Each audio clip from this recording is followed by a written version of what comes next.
Então, voltando da onde a gente parou aqui, né? Agora eu vou falar um pouquinho do marxismo encontrando o direito, que vai ser uns aportes do Engels, bem breves, e depois o que seriam os principais teóricos que contribuíram para o estudo e a sistematização do direito e marxismo, que foram Stuttgart e Pachucanes, dois ruchos. Uma obra que o Engels na época escreve com Kautsky. Kautsky, ele, nessa época, ele era considerado marxista, depois ele foi renegado pelo marxismo. Ele teve um livro, acontece. Ele na época era considerado marxista, junto com Engels, e escreveram um livro falando da verdade, criticando um livro que era a possibilidade de um socialismo construído pelo meio do direito. Esse livro quem escreveu foi um autor chamado Menger, e ele é muito relacionado com a época em que ele foi escrito. Na época que ele foi escrito, em 1870 e alguma coisa, na Alemanha a gente está vivendo uma ascensão da classe trabalhadora, uma ascensão política e econômica. Em que sentido? Os trabalhadores, eles conseguiram jornadas de trabalho mais curtas, eles estavam conseguindo salários menores, formou até uma coisa que se chamou depois uma aristocracia operária, que seriam trabalhadores com um nível de renda que se tornava discrepante até com os demais trabalhadores. E vendo esse fenômeno, esse autor, esse Menger, ele falou que seria possível, através do direito, a gente fazer uma sociedade socialista. Mais uma vez, alguém retoma essa ideia e fala que não, a gente pode, por meio de instâncias jurídicas, por meio de leis, a gente pode vir ao socialismo. Veja bem como a Prússia, virando a Alemanha, está melhorando, como a gente está melhorando por meio de instituições jurídicas e democráticas do Estado. Então, ele foi nesse viés. Mas, mais uma vez, lembrando da ideia do Engels que a gente já tinha exposto, ele vai falar que a classe trabalhadora que é despojada da propriedade dos meios de produção, que é sempre bom ressaltar, né, que o Marx e o Engels eles não combatem qualquer propriedade privada. Eles não estão ligando no celular. Eles estão com o problema se a propriedade privada se tem propriedade privada onde faz celular. Esse é o problema. Se quem produz é privado, os meios de produção são privados. Ele não quer que a gente entre na casa das pessoas, que as casas sejam coletivas. Não, quer que as fazendas sejam coletivas, que a produção seja coletiva. Não, cada um pode ficar na sua casinha à vontade. O resto da vida, não tem problema. Mas o que eles vão falar é que essa classe despojada não pode exprimir plenamente a própria condição da vida na ilusão jurídica da burguesia. A concepção materialista da história de Marx ajuda a classe trabalhadora a compreender essa condição de vida, demonstrando que todas as representações dos homens, jurídicas, políticas, filosóficas, religiosas, etc., derivam em última instância de suas condições econômicas de vida, do seu modo de produzir e trocar produtos. Ou seja, ele retomou mais uma vez aquela ideia para enfrentar um autor que falava que era possível. Mas ainda assim, é um debate que ele está simplesmente ligando o Estado capitalista ao direito capitalista. Um autor que é importantíssimo, o nome dele eu não consigo falar em russo, mas eu sei que a tradução é Pedro, em português, que é pior, alguma coisa assim. Stuttgart. A grafia usual dele é Stuka, mas ele se pronuncia Stuttgart, segundo o russo. Então tem gente que escreve daquele jeito. Segundo, eu vou escrever do segundo jeito, mas eu deixei a grafia como as pessoas preferem escrever normalmente. Mas não se pronuncia no geral Stuka e sim Stuttgart. Pelo menos foi o que me ensinaram, eu não falo russo. Em Stuttgart, ele se deparou com uma situação muito peculiar. Porque ele viveu uma grande revolução, que é uma coisa que não é todos os dias que a gente vive, né? Ele viveu a Revolução Russa, a Revolução de Outubro. A Revolução de Outubro, a classe trabalhadora, ela tomou o poder do Estado, tomou o poder de um czar, o czar Nicolau, II agora, tomou o poder dele, que não foi diretamente dele, tiveram vários processos, a burguesia chegou a ter o poder na União Soviética, antes da União Soviética, na Rússia, em fevereiro de 17, e em outubro de 1917 os trabalhadores tomam o poder. E primeira questão, o que fazer com o Estado, o que fazer com o direito? Porque afinal a sociedade está se reproduzindo através do Estado e do direito. A gente o tempo inteiro se reproduz através das leis, seja na produção que garante a propriedade de cada lugar, ou seja através do contrato de trabalho. As leis elas permeiam toda a produção. Então, o que fazer com isso?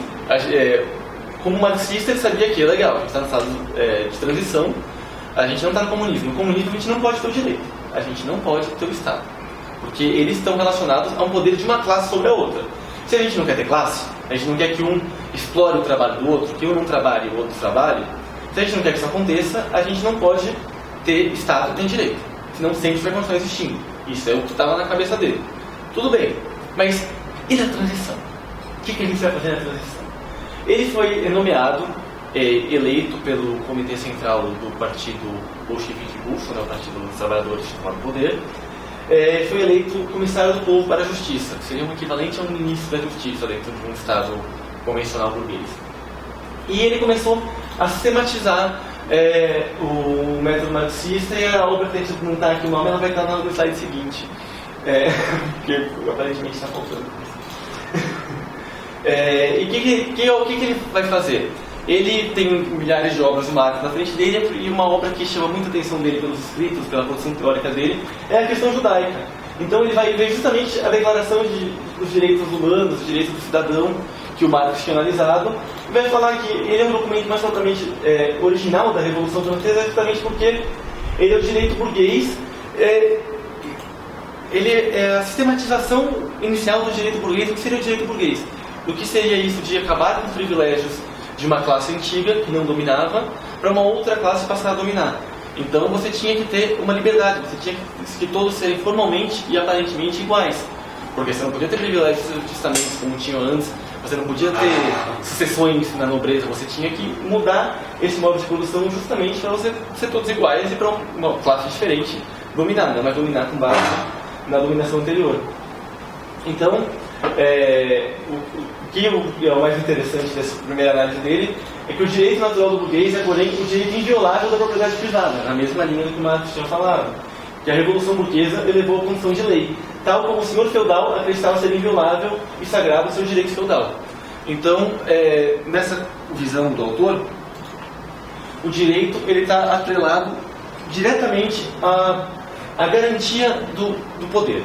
Então, o direito do modo de produção capitalista ele é essencialmente burguês, porque afinal ele vai garantir o modo de produção capitalista, assim como o Estado. Mas daí o que acontece? Ele precisava, tinha uma revolução, ele tinha um Estado, tinha um direito, então ele começou a teorizar acerca do direito de maneira mais prática, menos preocupado em entender o fenômeno jurídico, mas dar respostas imediatas. Então, o autor, na sua mais célebre definição, ele entendeu que o fenômeno jurídico é um sistema de relações sociais na qual corresponde aos interesses da classe dominante, garantido por meio do Estado. Ou seja, o que é isso? Então, com isso, a gente tinha direito em várias épocas históricas. Sempre que a gente tinha uma classe dominante que precisava se manter, você tinha um direito. Então, no feudalismo, no Stuttgart, você tinha um direito que garantia a continuidade da exploração do senhor feudal sobre os seus servos. Então, por exemplo, o servo, ele trabalhava, não lembro agora os dias precisos, mas 4 dias nas terras dele, e tinha a corvéia, que tinha que trabalhar 3 dias na terra do senhor. E isso era regulado por leis. Então, o Stuttgart olha isso e fala, é verdade, o direito, então, ele tem a ver com os interesses da classe dominante. Mas se agora no período de transição, a classe dominante, que ainda existe classe no período de transição, a classe dominante são os trabalhadores. Porque eles estão como dominantes, só que se eles ficarem dominantes muito tempo como trabalhadores, e não se convertendo em administradores do Estado burguês, se eles continuarem pautando, por exemplo, a propriedade coletiva e a produção coletiva, a produção que de fato consiga diminuir a jornada de trabalho e garantir as necessidades de toda a população humana, do mundo, você, paulatinamente, você vai destruindo o direito e você vai fazendo isso como, de certa medida, segundo o Stuttgart, como o próprio direito. Você vai usar ele um pouco para destruir ele mesmo. Você vai redistribuir algumas coisas jurídicas, por quê? Porque as bases sociais são diferentes. Você não estaria simplesmente fazendo uma redistribuição jurídica no capitalismo, porque você não está mais no capitalismo. Você não tem mais o princípio da propriedade privada dos meios de produção. Você acabou com isso. Então, segundo o autor, você consegue usar o direito para auxiliar essa emancipação dos trabalhadores. Então, ele seria um instrumento vazio de conteúdo predefinido. Ele é uma forma que você coloca qualquer conteúdo dentro. Isso seria o direito do estudo. Ele, inclusive, auxiliou, foi um dos principais redatores da Constituição e do Código Penal que teve no período entre 1918 e 1924. Porque a partir de 24 tem o advento do stalinismo que ganha força e a revolução vai por água abaixo. Isso para outros momentos. Mas aí eu peguei aqui um exemplo do que seria esse direito de classe para o Stuttgart, que é o artigo 75 da Constituição da União Soviética, falando de que não poderia ser, de que as pessoas não poderiam votar e ser eleitas, segundo o caráter de classe que ele tinha atribuído. Então, por exemplo, ele falou que as pessoas que empregam trabalhadores assalariados não poderiam ser eleitas. As pessoas que vêm de rendimentos dos trabalhos de outros não podem ser eleitas. As pessoas que trabalharam no exército, antes no exército que não o exército que se rebelou, mas no exército que fazia parte, combateu os revolucionários, não podem votar, não ser eleitas. Não seus filhos, nada disso. Ela. Não existe herança. Não, acabou com a herança, acabou com a propriedade privada. Ninguém trabalha, junta uns bens e passa para o seu filho. Isso não existe. Os bens são sempre de todos. Então, assim como qualquer impeditivo de uma pessoa, não vai passar para os filhos, não tem herança. Tem algumas coisas que, assim, à primeira vista podem parecer muito reacionárias, como monges, sacerdotes, igrejas e cultos religiosos, mas ele estava se referindo especificamente, ele fala inclusive na Constituição, ele está se referindo às pessoas que eram da igreja oficial católica ortodoxa que faziam parte do Estado. Então essas elas não podem, as que participam desses cultos religiosos, elas não podem ser eleitas e votar, que participam desses cultos que eram mesmo do Estado, não é como eles não estavam perseguindo a religião alheia das pessoas, não era isso. Isso é a título de exemplo, de mostrar, mas ele o que ele fez? Ele fez um código, ele codificou e buscou, através do direito, como a sociedade estava com uma estrutura nascente diferente, ele falou, eu consigo, por meio do direito, organizar as relações sociais de outro modo. Só que daí a gente vai chegar agora numa figura que concorda no final com o Stuttgart de que a gente tem que ter, no comunismo não tem direito, de que a gente precisa fazer alguma coisa na transição, mas ele tem grandes polêmicas teóricas a respeito de como chegar nessas conclusões e do que entender como direito, do que é direito, como ele se constitui. Então temos Eugênio Pachucanes, que na tradução vai ser Eugênio Pachucanes, tem a grafia dele também pode ser escrita Pazucanes com S, tem gente que prefere, eu prefiro também essa grafia que é exatamente a pronúncia, que é o Pachucanes, e ele não escreveu muitas obras, ele se formou jovem, exilado, no começo foi exilado, no começo das tentativas revolucionárias, concluiu sua graduação em Direito na Alemanha, voltou para a Rússia, também participou da Revolução e virou juiz popular, porque na União Soviética os juízes não eram simplesmente concursados, eles eram também eleitos. Então você tinha uma aptidão técnica, mas você tem uma votação, porque eles entendiam de uma maneira que eu considero correta, de que se afinal quem vai decidir a vida das pessoas não pode ser um órgão estritamente técnico, porque nunca é. A gente vê diariamente que o órgão nunca é estritamente técnico, ele é também político. Então, vamos votar nas pessoas que estão se dizendo que são aptas a entender o direito. Então, as pessoas votam. Você tem programas de candidaturas, se você for juiz, se você votar, vai ser eleito juiz popular. Não tem nada a ver com esse juiz classista que a gente tinha um dia, não. É um juiz popular porque ele é eleito. E o que acontece? O Pachucanes, ele tem uma sacada. Ele não procura o direito simplesmente nas obras do Marx quando jovem. Mas ele vai buscar o direito, o que o Marx pode ter falado do direito na sua obra magna, o Capital. O Capital, o Marx ele tinha um plano de escrever 4 volumes. A gente tem 3 publicados, mas ele só publicou um em vida. Os outros 2 foi o Engels que foi organizando as anotações esparsas do Marx junto com o Kautsky e foi publicando livros. Mas o que tem de tão interessante no Capital que o Pachucanes foi atrás? O Pachucanes foi atrás de uma análise histórica do modo de produção capitalista, de como ele se constituiu. Porque assim, assim como o Capital, o Marx fala no Capital, o Marx fala que o capitalismo tem uma forma específica, que é uma forma de mercadoria, que ela já existia antes do capitalismo, que é uma coisa que tem uma forma de mercadoria. Essa tesoura aqui, ela não tem a forma de mercadoria, porque ela não está à venda no mercado. Ela só tem um valor de uso. Ela não tem um valor de troca. Eu posso querer vender ela. Ela pode não ter um valor de uso mais para mim, ou ela pode ter um valor de uso para fazer dinheiro. Então eu vou dispor ela como um valor de troca no mercado e eu vou vender. Só que assim, no começo da nossa história da humanidade, existiam trocas. Em Roma tinha troca. Na Grécia, a gente sabe que Atenas é uma cidade famosa por ter barcos que faziam comércio. A gente viu em 1500 o Brasil sendo descoberto por causa do comércio pelo mundo. Só que tinha uma coisa muito diferente desse comércio, nessa forma de mercadoria. Ela não era generalizada e generalizável. Por quê? A principal força produtiva dessa sociedade, por exemplo, da sociedade romana, da grega, eram os escravos. E os escravos, eles eram coisas. Eles eram uma mercadoria. Em si, a pessoa escrava, ela é uma mercadoria. Então, não são todos, no capitalismo o que acontece, que a gente vai ver agora, todos são proprietários de mercadorias. Todos nós temos algumas mercadorias. Então, e o que o Marx vai falar? Que essa forma de mercadoria, essa forma de vender no mercado, ela é intrinsecamente viciada em falar do fracasso. Eu não posso achar que eu vou vender, que eu posso ser legal numa venda, porque não é questão de subjetividade. Não é questão do que eu posso ou o que eu não quero fazer. É questão que quando a gente faz uma relação de troca, a gente sempre quer sair ganhando uma relação de troca. Sim, de maneira bem grotesca falando. Para não ter que fazer, assim, a gente nunca troca uma coisa para sair perdendo. A gente pode fazer isso excepcionalmente. Essa não é a regra da sociedade. A gente não troca para sair perdendo.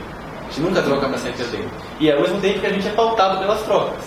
Por essa tal de fora mercadoria, que seria essa coisa, seria essa forma que as coisas ganham, que são passíveis de troca. Então, lendo o Capital, o Pachuca ele vai seguir uma outra recomendação metodológica do Marx, que não está no Capital, mas que ele menciona no Capital. Porque a gente não pode entender o que ele entendeu direito por meio do que a gente vê hoje e reproduzir no passado. Em que sentido?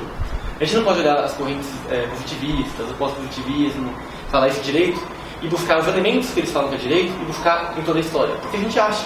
A gente vai achar igual o estudo que achou em todo lugar. A gente acha Código de Hammurabi, a gente acha direito canônico, a gente acha um monte de direito. Mas para o Pachucanes isso não é muito preciso, porque você está procurando, com base no que você tem hoje, explicar o passado. Em que sentido? Explicar. Você fica procurando no passado o presente. E não é isso. Você tem que buscar como o passado virou o presente, e não buscar o presente no passado. Que esse é o sentido de uma situação que é famosa também, que é a sociedade burguesa é a organização histórica mais desenvolvida, mais diferenciada da produção. Que é isso, a gente nunca viu antes uma sociedade que produzisse tanta coisa. Nada passa perto dela. As categorias que exprimem suas relações, a compreensão de sua própria articulação, permitem penetrar na articulação e nas relações de produção de todas as formas de sociedade desaparecidas, cujas ruínas de elementos se acha edificada e cujos vestígios não ultrapassados ainda leva de arrastão, desenvolvendo tudo que fora antes apenas indicado, que toma assim toda a sua significação. A anatomia do homem é a chave da anatomia do macaco. O que nas espécies inferiores indica uma forma superior não pode, ao contrário, ser compreendido senão quando se conhece a forma superior. O que ele está falando basicamente então é isso, que é impossível a gente querer entender como o direito chegou até o que ele é hoje, se eu ficar procurando lei em tudo que é lugar, o direito como lei. Eu vou fazer com que uma forma histórica específica ela seja transhistórica, ela seja mais que transhistórica, seja eterna. Então é como se nossa vida inteira a gente precisasse do direito da justiça. Como de justiça é uma outra discussão. Direito? Não, a gente batiza muita coisa de direito. Vamos ver onde o Pachucanes quer chegar com isso.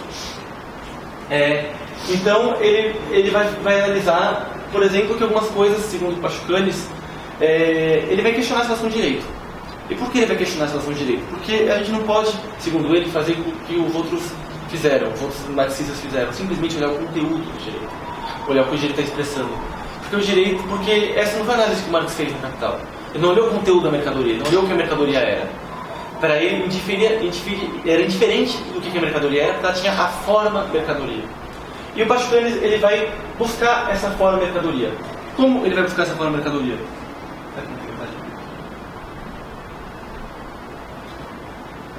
Aqui, eu vou voltar para o slide. Ele, lendo Marx, ele acha uma passagem, que a gente vive então na sociedade do mundo das mercadorias, porque as mercadorias se trocam.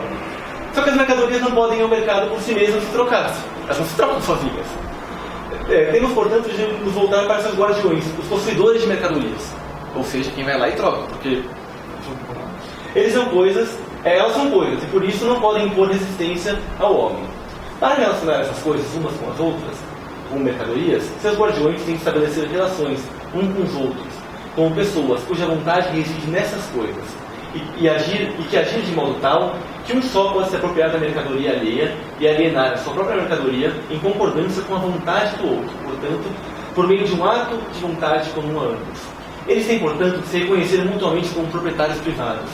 Essa relação jurídica, cuja forma é o contrato, seja legalmente desenvolvida ou não, é uma relação volitiva na qual se reflete a relação econômica.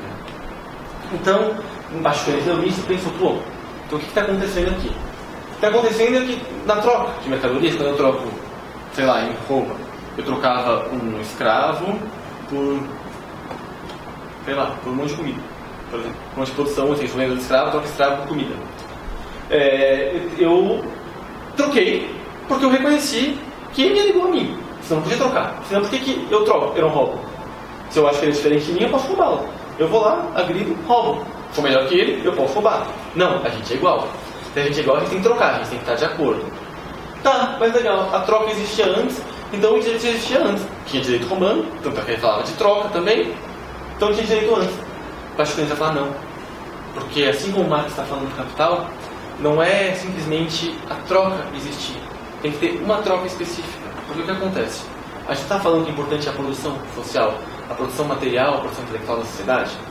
Quem produz sociedade aqui, quem faz essa produção, por exemplo, no feudalismo, são os servos dessa produção.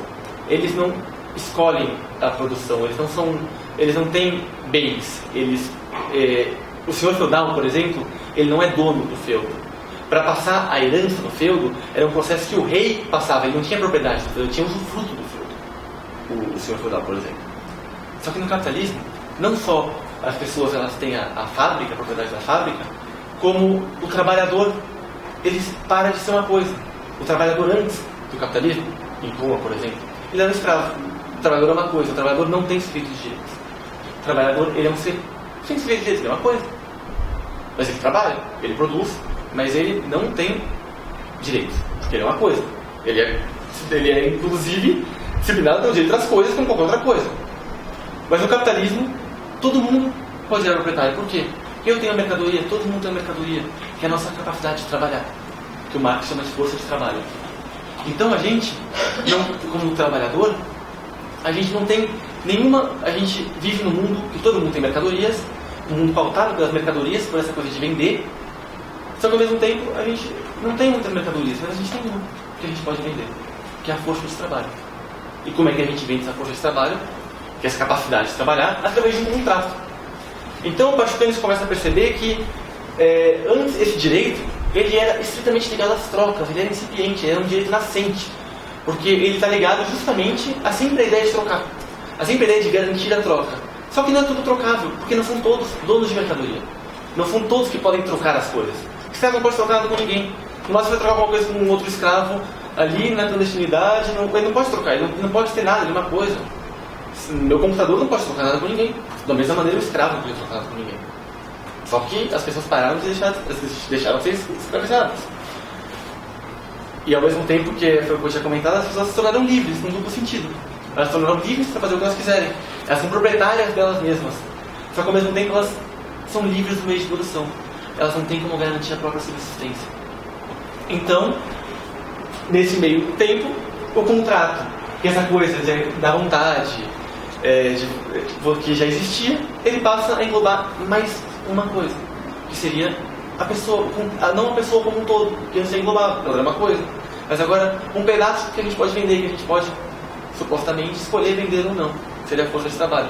Então eu posso não vender minha força de trabalho, eu posso morrer de fome, é a minha opção. Eu não vendo a minha única mercadoria que eu tenho, porque afinal eu tive uma sociedade que é um reino gigantesco, um complexo de mercadorias. Pessoas que são ricas têm muitas mercadorias. Tem mercadoria dinheiro, porque ela é uma mercadoria, ela serve para a gente comprar outra mercadoria. Ela é uma mercadoria específica, ela é um equivalente de todas as mercadorias. Todas as mercadorias podem ser em dinheiro. Você fala que é alguma coisa, você pode não querer nada, mas se dá o dinheiro você fica feliz, você pode trocar por qualquer coisa ao mesmo tempo. Como você faz para ganhar mercadoria dinheiro? Você tem que trocar a mercadoria, porque você não ganha nada sem trocar a mercadoria. E a única mercadoria que você pode vender como trabalhador é essa força de trabalho. Então você vende sua mercadoria por um valor de troca, que é determinado como? Socialmente, expresso num preço. Socialmente como? Depende de milhares de fatores. Depende, por exemplo, do tamanho da quantidade do que o Marx chama de reserva, exército industrial de reserva. Ou seja, pessoas que estão desempregadas, mas que podem entrar no trabalho em qualquer momento. Porque isso é uma pressão constante para quem está trabalhando. Porque a pessoa está trabalhando, ela quer se manifestar, em troca de direitos básicos que eram para ser garantidos, e o que acontece? Ela não consegue, e ela vai embora, entra em outro lugar, ganhando menos. A rotatividade, então são vários jeitos de se oferir, digamos, o preço desse valor de troca, desse valor no mercado da nossa capacidade de trabalhar. Depende de política, depende do nosso lugar, depende do custo de vida do lugar, depende... Mas assim, o básico que o Marx fala não pode ser menos que a subsistência do trabalhador. Subsistência assim, de comer e viver. Não pode ser menos que isso, porque o trabalhador morre de fome. E o capitalismo precisa de trabalhador. Então Então, o mínimo existencial tem que ser garantido pelos próprios capitalistas, que não tem nada a ver com discussões de salários mínimos, porque o capitalista, enquanto menos ele puder pagar, se ele puder comer, conseguir comer com menos, é melhor. Não interessa para ele garantir a lazer e cultura, não. Lazer e cultura não é legal. É legal trabalhar na fábrica e sair, ou trabalhar no telemarketing e sair, e por aí vai. Qualquer que seja seu trabalho, é a grande ideia. Mas então, o que acontece com o Pachucanes? E para ele a questão principal do direito não está no conteúdo jurídico que é expresso pelas normas, mas sim na forma da norma, na forma que a norma que é colocada no conteúdo. E por que dessa forma? Porque ela é uma outra face de uma mesma moeda na forma mercadoria. Ao mesmo tempo que eu tenho uma forma mercadoria que ela só se preocupa em se vender, em se vender, em se vender, e não se preocupa em de fato garantir as necessidades das pessoas, você tem uma forma jurídica que é o que garante essas trocas. As trocas elas nunca podem acontecer sem uma forma jurídica. Elas podem acontecer sem o direito no sentido de direito como uma constituição, como um código, como algo positivado, ou como algo ligado diretamente ao Estado. Mas sem essa forma jurídica as trocas não acontecem.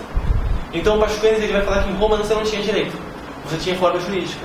Você tinha uma forma jurídica que possibilitava as trocas. Que quando eu troco um produto com eu, senhor de escravos, troco com um cara que compra escravos para produzir, eu troco lá minhas mercadorias pelas dele, a gente trocou as mercadorias, a gente se reconheceu como igual. Senão eu pegava a mercadoria, pegava o escravo, vamos pegar as coisas dele. Eu roubava. E eu não fiz isso, eu não fiz nenhuma espécie de furto, eu acordei com a pessoa e a gente trocou as coisas. Mas insisto, você não podia fazer o mais importante do capitalismo, que é contratar uma pessoa para trabalhar para você. Uma pessoa que ela é sua por 8 horas do dia. A pessoa não é mais sua. Por que ela é sua por 8 horas do dia hoje? Porque ela escolheu ser sua. Se não quiser, você não vai. Não estou falando que você vai ter uma vida, não estou falando que você vai conseguir sobreviver. Mas você pode. Naquela época você não podia. Eles te matavam. Eles te prendiam, você dava para outra pessoa. Então o Pachucanes, muito desse método marxista, vai falar o quê? Não basta a gente ver um fato hoje e falar, legal, o direito se expressa em leis. Tudo tem lei de direito. Porque senão a gente vai eternizar o direito. A gente corre o risco de deslocar uma coisa da história que não condiz com a própria história real dos fatos. Então a gente vai estar pegando nosso direito positivista aí, que a gente está estruturado, e começa a estudar o direito romano com base nos códigos. Só que a gente vai para o direito romano, tem um monte de coisa que a faculdade não explica direito, mas que eles faziam rituais no direito. Então hoje é tudo ritualístico. Inclusive nas transições, você não tem o direito da herança, ele tem mitigações. Então não é complicado a gente chamar tudo da mesma coisa, senão perde o sentido do nome.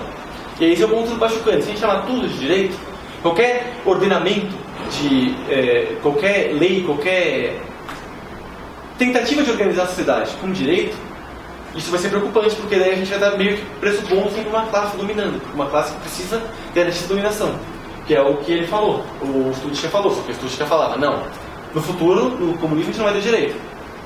Pachucanes, em alguns dos textos, ele fala, não, no socialismo a gente tem que saber lidar com o direito, mas a gente tem que saber que o direito, qual que é o grande trunfo do sujeito, do direito, que é essa forma jurídica? Ela transforma todos em sujeitos de direito formalmente iguais. Então eu sou formalmente igual a você, igual a você, igual a você, e isso, uma das grandes expressões disso é o cidadão.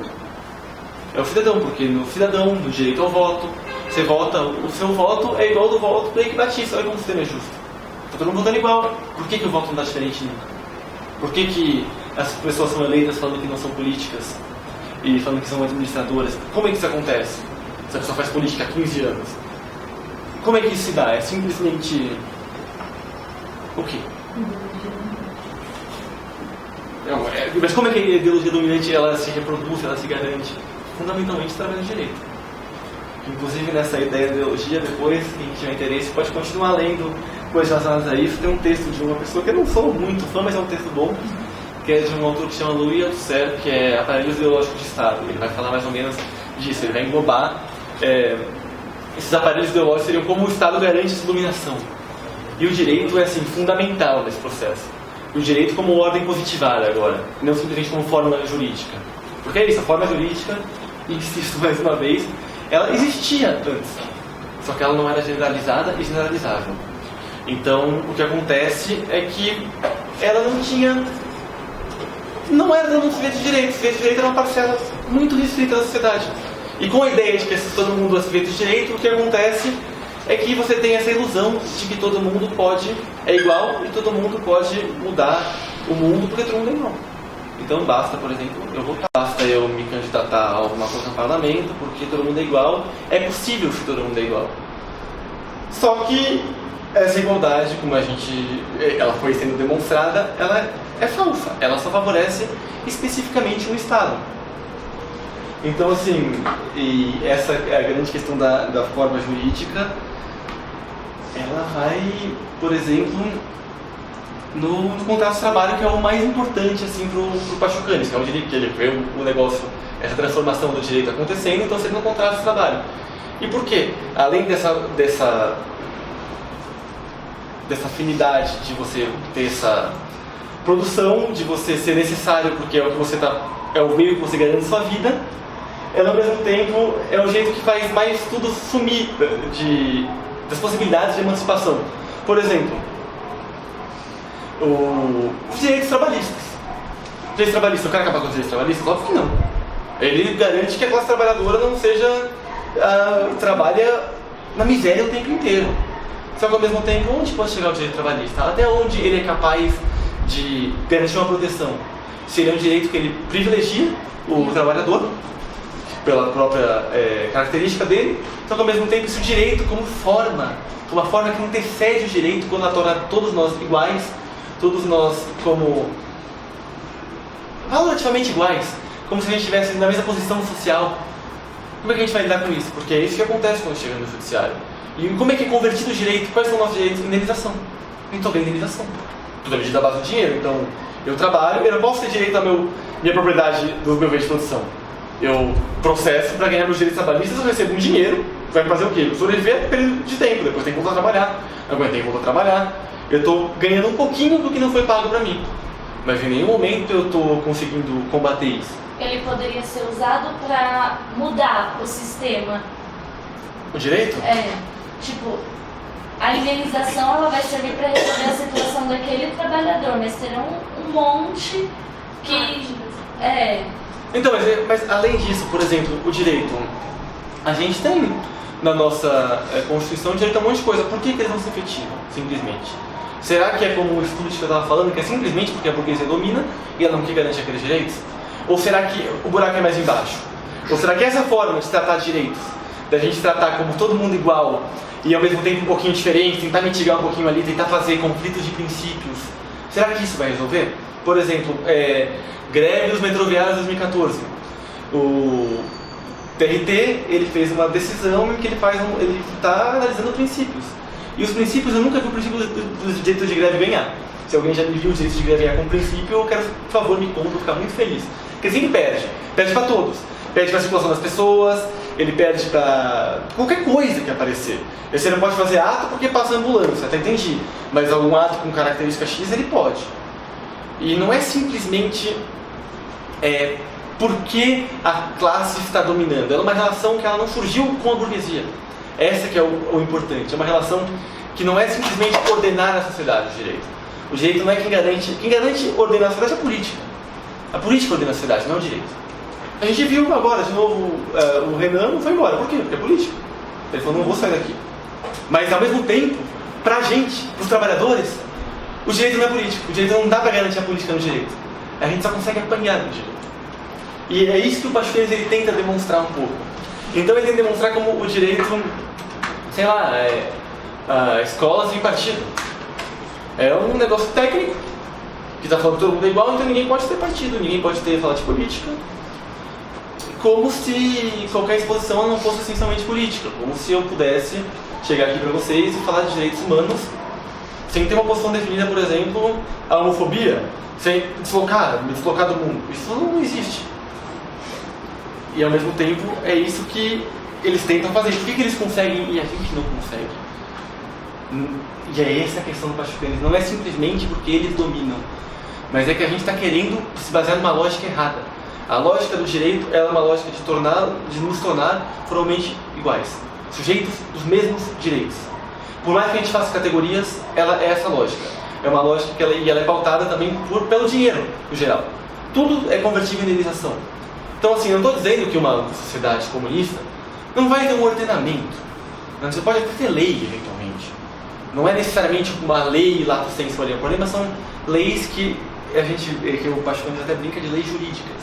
Porque tem umas leis técnicas e leis jurídicas. Sei lá, um exemplo.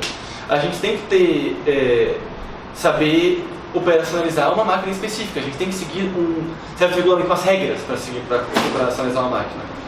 E isso não é direito. Isso tem nada a ver com direito. Mas ao mesmo tempo, será que a gente tem que trocar os produtos para sobreviver? Será que isso é essencial à humanidade? Trocar assim para sobreviver, não trocar porque um artista produz diferente do outro e porque... Não, mas trocar para sobreviver, como forma de sobreviver, troca. Você produzir para trocar, você não produz para garantir a necessidade. O que acontece no capitalismo, segundo Marx, Pacho Canis, é que você não produz para sobreviver, você produz para trocar. E você troca para sobreviver. Então as relações que eram para ser entre pessoas e para se resolver entre pessoas, entram coisas no meio dela para trocar.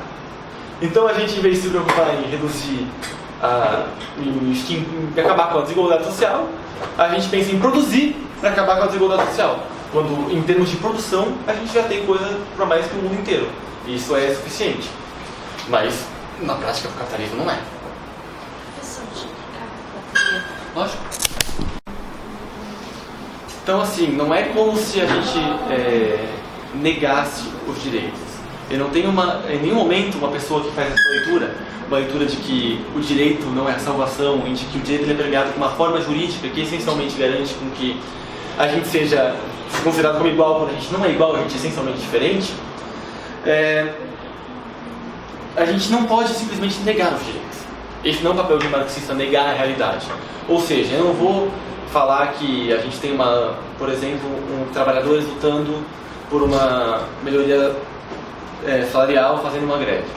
Eu não posso falar para eles, vocês não podem pedir salário porque o salário vai ser revertido do direito, vocês não podem pedir salário mínimo, por exemplo. Porque esse é direito, dentro do direito está todo mundo indo para o fracasso. Não é bem isso, porque isso é uma atitude, na verdade, que você está tirando qualquer possibilidade de amenizar o sofrimento das pessoas. Mas ao contrário, você não pode ter como único norte a emancipação do meio do direito. Então, assim, a atitude acerca de reformas. O Pacho Canis, Marx responderiam de que, o marxismo responde que a gente tem que sim batalhar pelas reformas. A gente não é contra a reforma, a gente é contra que o nosso objetivo final sejam as reformas. De que pela ideia de que com mais e mais reformas, uma hora a gente chega a algum lugar. Porque a ideia de que mais e mais reformas, uma hora as reformas vão embora. Porque elas são essencialmente decisões políticas de manutenção de uma ordem específica.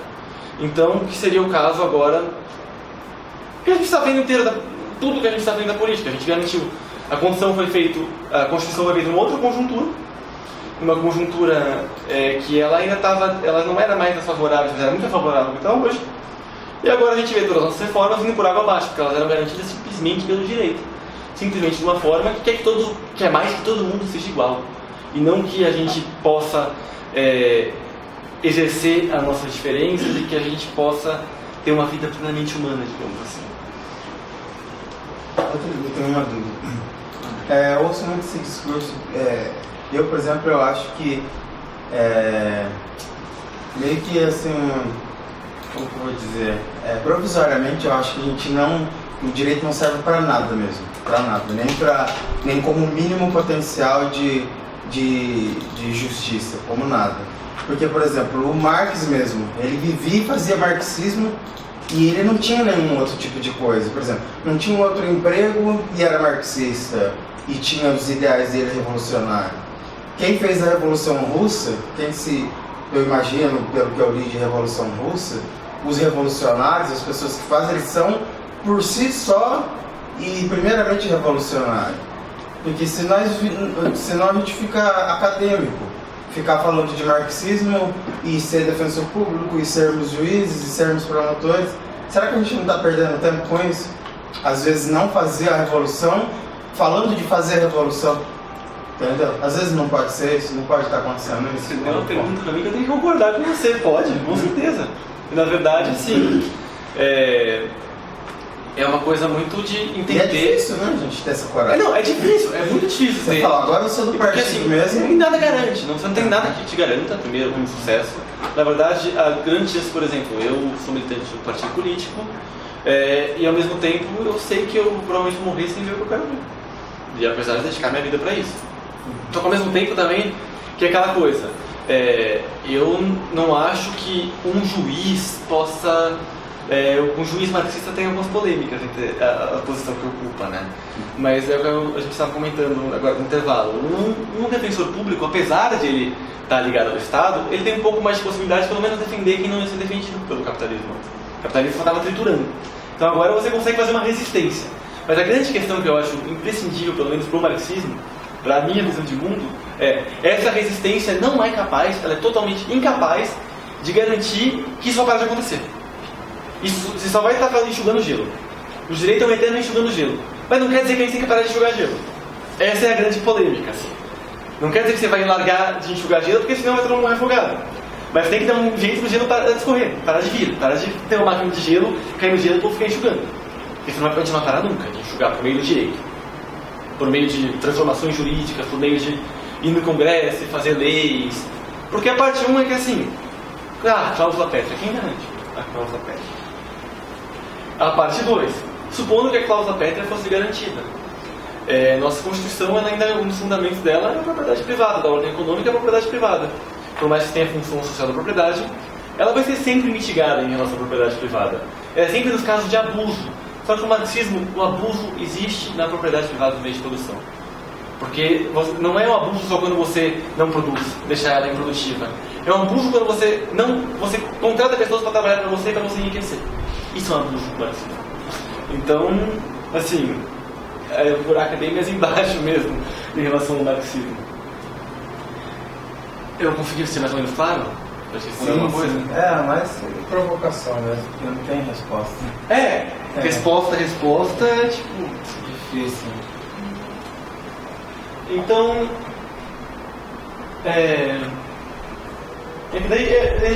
mas para retomar essa ideia, de onde o Pachuquenes, o tempo inteiro o Pachuquenes ele fala, inclusive, que a contribuição dele é muito original, eu não sempre nada original. Porque é super original porque ninguém tentou sistematizar isso da maneira dele.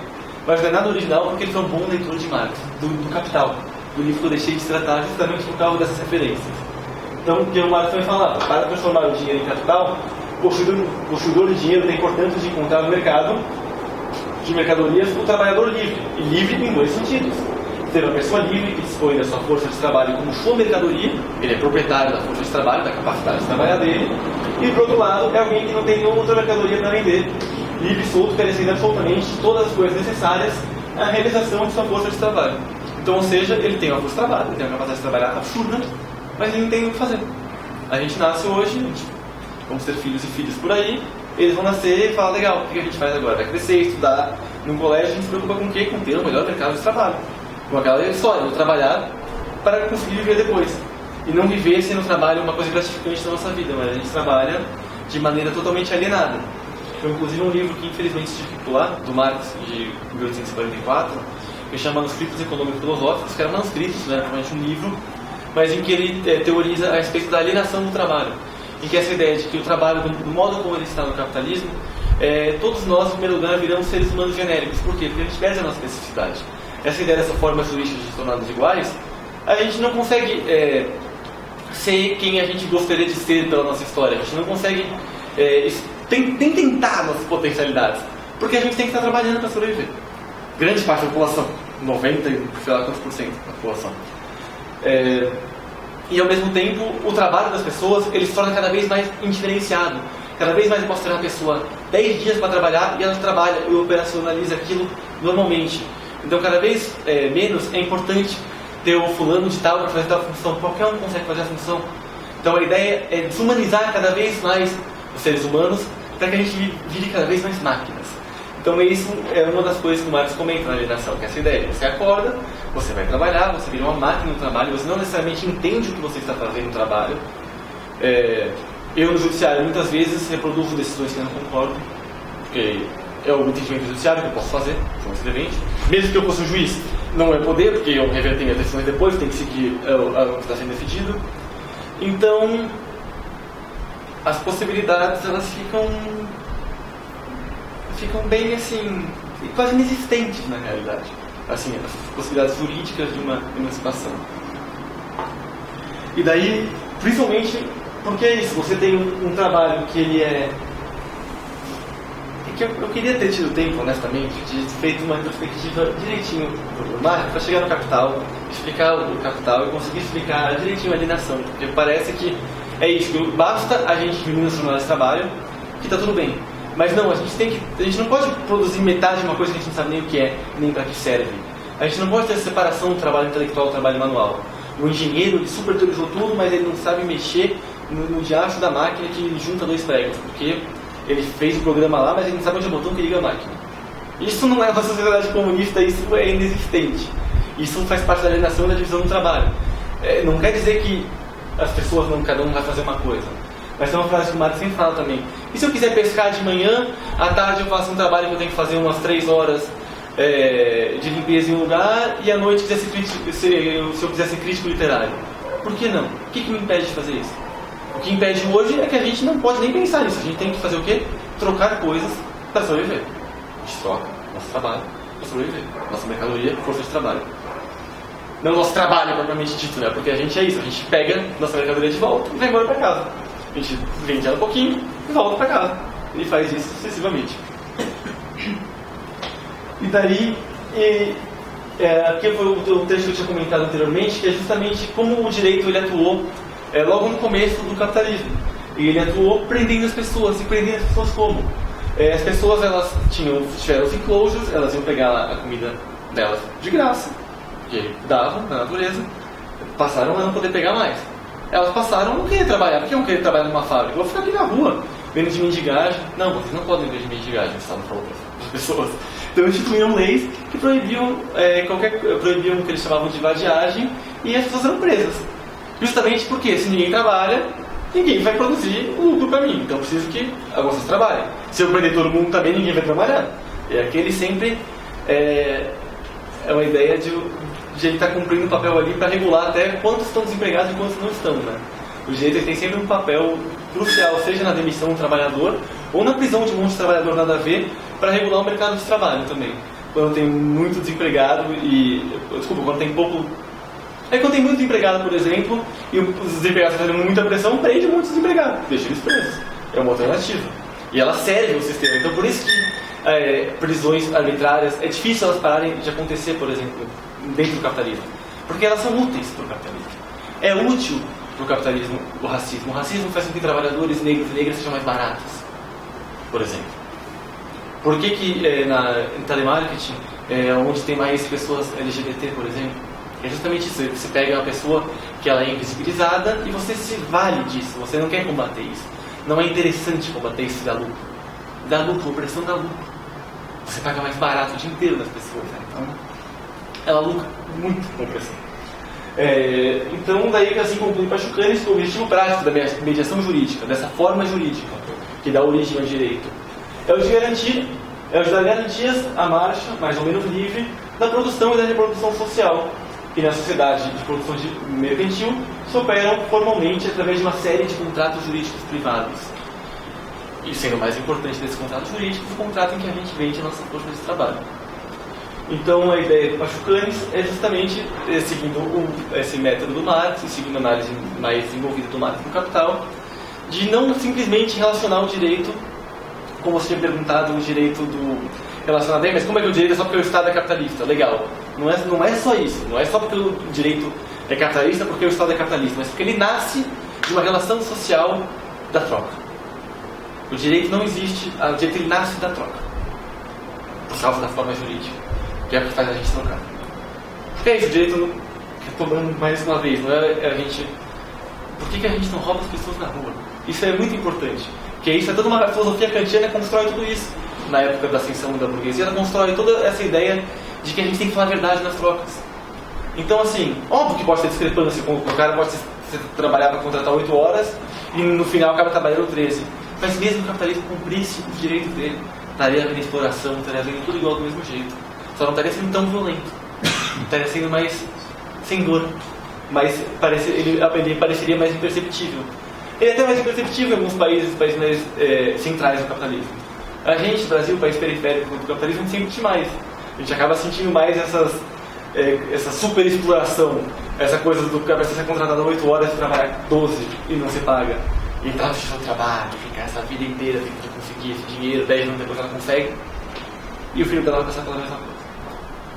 E mesmo que a gente garanta as 8 horas de trabalho que eles cumpram com hora extra, tem alguém que continua nascendo. E porque ele nasceu numa família, ele vai continuar ganhando 1 milhão por mês. Tem gente que nasceu numa família e vai ser fadado, por mais competente que seja, pessoa sensacional, conseguiu tudo, vai ganhar 10 milhões por mês. Que vire um juiz, 50 milhões por mês. Não passa perto de um autêntico capitalista que está lucrando com o trabalho alheio. Porque o juiz é isso, uma parcela do judiciário que faz garantir a reprodução desse capitalismo. Mas ele não é um burguês. Será que o juiz é um burguês? O juiz não está necessariamente se apropriando de um trabalho e ganhando lucro em cima disso. Então o sentido, na verdade, que eu queria dar a essa aula era de dar essa ideia de que o direito ele não é só um ordenamento social feito por algumas pessoas, ele não é simplesmente um meio de emancipação. Como o marxista, na verdade, é isso. Eu não acho que ele é um meio de emancipação. A emancipação não é jurídica. A emancipação ela vai vir pelos trabalhadores através de, por exemplo, mobilizações e ataques à produção. Ataques à produção em que sentido? O trabalhador, são eles que tudo produzem, certo? O trabalhador para de trabalhar, quem produz? Ninguém. A Revolução Russa começou com uma greve geral, por exemplo. Então, assim, uma greve geral foi desencadeada por uma greve impulsionada por trabalhadoras de uma fábrica têxtil, uma fábrica exclusivamente feminina. Então, assim, a greve que impulsionou a Revolução Russa foi uma fábrica de mulheres.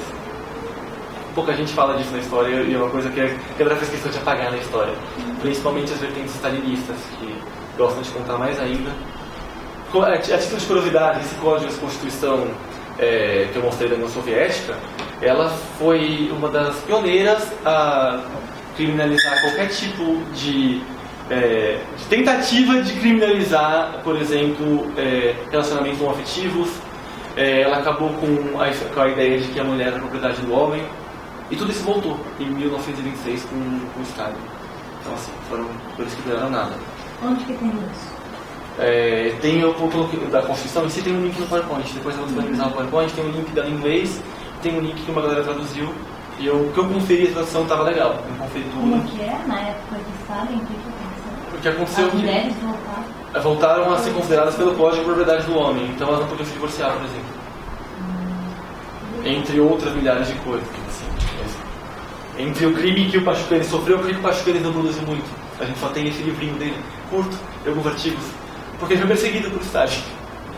A teoria dele não era de acordo com a teoria oficial. Ele estava falando que o direito não pode usar o direito. Porque o Stalin não podia não usar o direito.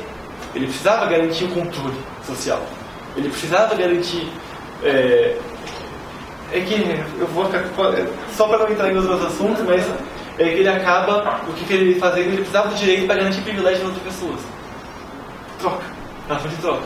Então tem uma casta que se formou na União Soviética que é chamada nomenclatura. Que são pessoas que ganhavam, por exemplo, casas de campo na Rússia, por troca de favores.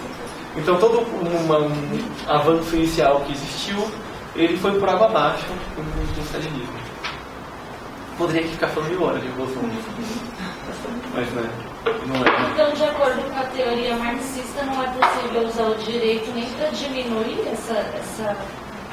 Não, você pode atenuar, mas tem que saber que você está combatendo para atenuar, você está enxugando gelos, nunca vai acabar. Nunca vai parar. Ele não pode ser o seu objetivo final. Você usar o direito para combater. Você está usando o direito como um meio de, literalmente, atenuar as contradições. De tentar fazer com que a classe trabalhadora apanhe menos. Mas você nunca vai conseguir fazer com que a classe trabalhadora pare de apanhar por meio do direito. É isso que, pelo menos, o Pachucanes está falando. Porque só o próprio trabalhador, através da Revolução, poderia fazer isso. Porque qualquer outra alternativa, ela estaria passando por essa ideia da troca. E a ideia de que a gente, antes de fazer qualquer coisa, a gente tem que trocar. A gente depende da troca. É isso que o capitalismo fez pra gente. A gente dependesse da troca. A gente não é nada se a gente não vende a nossa mercadoria, força de trabalho, se a gente não troca ela por um salário, a gente não é nada. E o direito é essa a lógica do direito. É a lógica de garantir essa troca. Ele surge para garantir essa troca. E ele vai, em determinada medida, sempre garantir essa troca. Que eu vou falar para fazer uma troca não é justa? Mas o que seria uma troca mais justa? Um pouquinho? Eu trabalhar menos e receber um valor que possa suprir não só as necessidades, mas a minha vontade dentro da sociedade. Então, O capitalismo.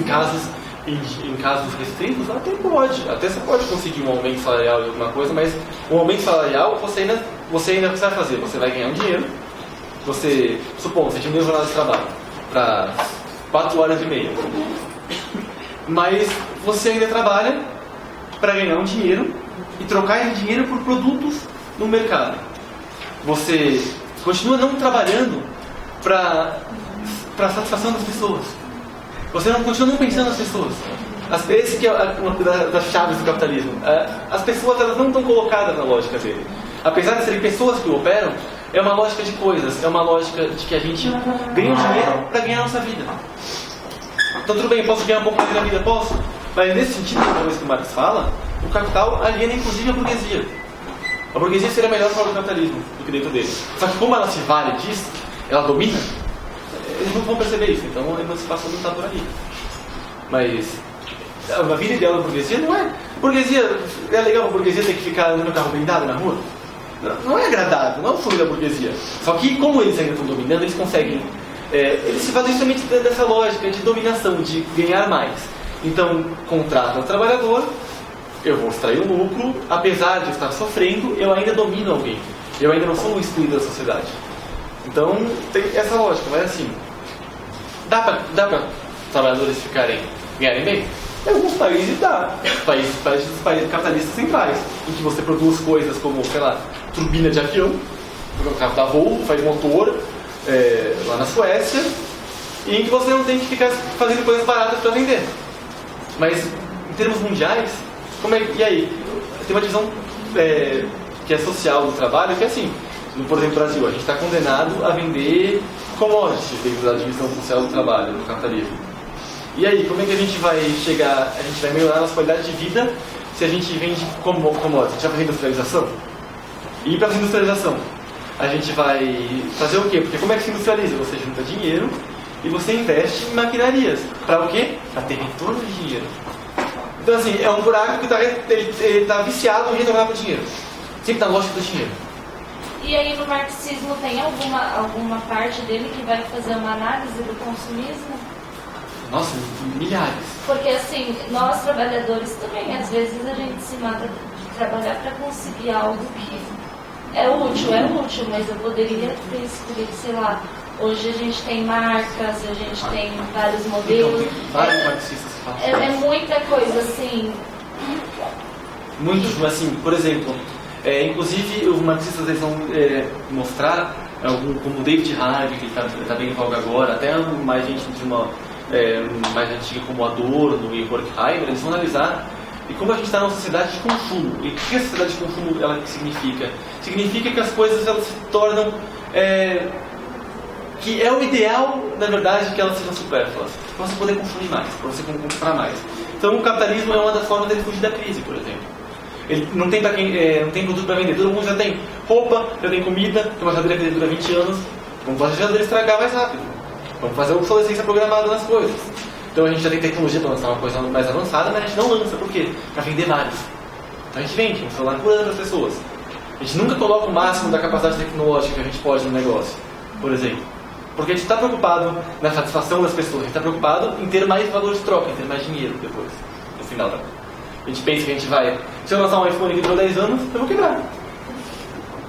Samsung vai ficar lançando um por ano, eu quebrei.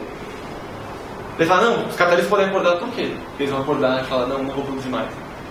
É concorrência. A regra entre os capitalistas é de fato a concorrência. Então o que acontece é isso. É sempre uma busca pelo menor preço de produção para o maior preço de venda. Então a gente tem que diversificar o mercado. Então o marxismo ele analisa muito isso. Porque inclusive isso é essa coisa de, por exemplo, agora com os governos do PT, você teve um aumento significativo da renda, e daí você confunde isso com alguma coisa mais próxima de um partido de esquerda. E não. Só teve um aumento de renda. Ao mesmo tempo que teve aumento de renda, teve uma facilidade de compra. E ao mesmo tempo, o que a gente tempo fez com a nossa renda? Comprou o que a gente nem precisava. se endividou e encheu quem de dinheiro? Exatamente, além disso, quando os bancos nunca lucraram tanto, como por exemplo um governo Sim. que pensou um pouquinho mais dos trabalhadores.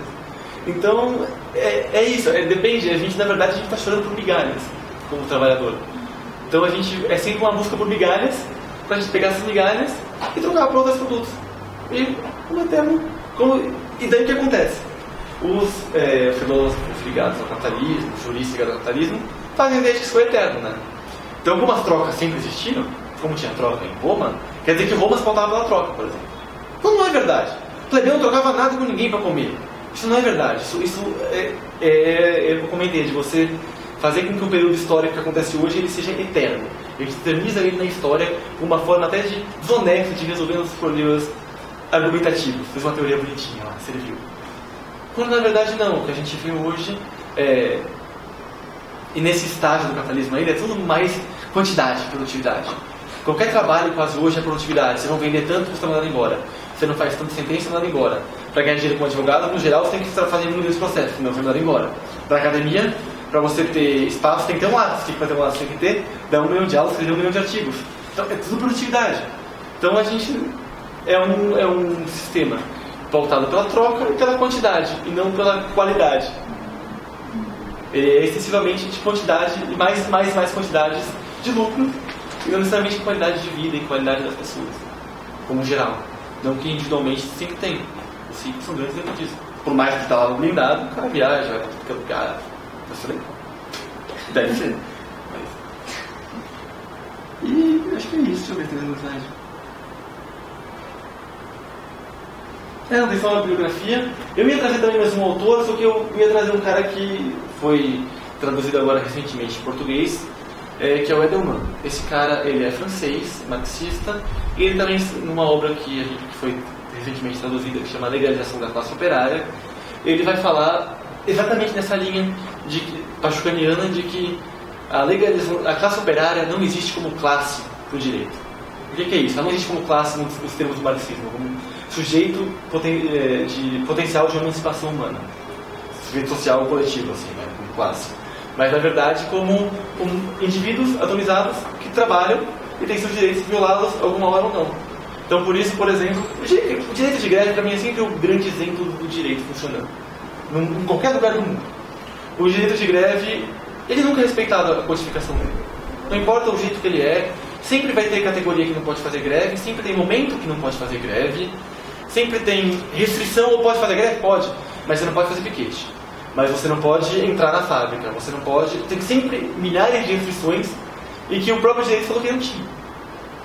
Então está legalizando, não é você está integralizando, não é manifestação. Você pega os conflitos que estão externos ao direito e traz para dentro do direito para abraçar. Então, se na verdade, em vez de fazer com que aquela mobilização pudesse transformar em algo transformador politicamente, ele se liga direto à manutenção da própria ordem. Aí se transforma no que a gente vê de domingo, verde e amarelo, se transforma naquilo. Exatamente selfie. Isso. Exatamente isso.